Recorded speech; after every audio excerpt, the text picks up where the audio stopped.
Hello guys! Mamimitas tayo ngayon ng tanim kong malunggay.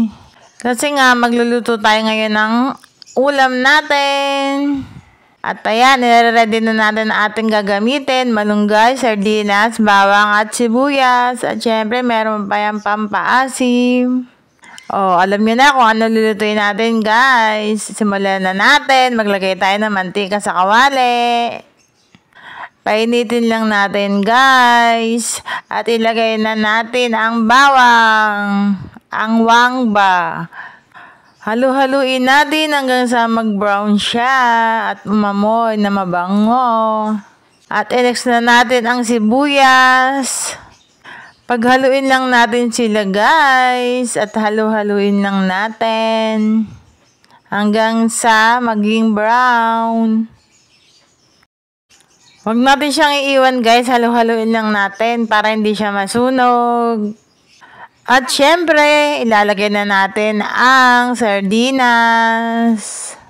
At halu-haluin din natin at lagyan na natin ng tubig. Shortcutin na natin guys. At ayan, medyo kumukulo na, halu-haluin natin. Tapos maya-maya, lalagyan na natin siya ng dahon ng malunggay. Yan na.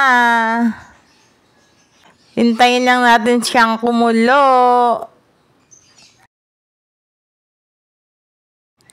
At pag kumulo na siya guys, lalagyan na natin siya ng asin. Ayan na. At syempre, lalagyan din natin siya ng Knorr sinigang para masarap. O, diba? Alam niyo na kung ano lulutuin natin, guys. Sinigang na sardinas. Ang sarap niyan, guys. I-try nyo. Nag-crave kasi ako sa maasim, kaya naisipan kong ganito kasi wala naman tayong budget para sa manok at baboy. Ito na lang muna, sardinas, sinigang. O, diba? Ayan, kumukulo na siya, guys. Alam niyo ba, niluluto pa lang to. Naglalaway na ako. O, diba? Saan ka pa? Sarap na sarap ako dito, guys. Paborito ko kaya to. At ayan, halu-haluin na natin. At maya-maya, pwede na natin yung kainin, guys.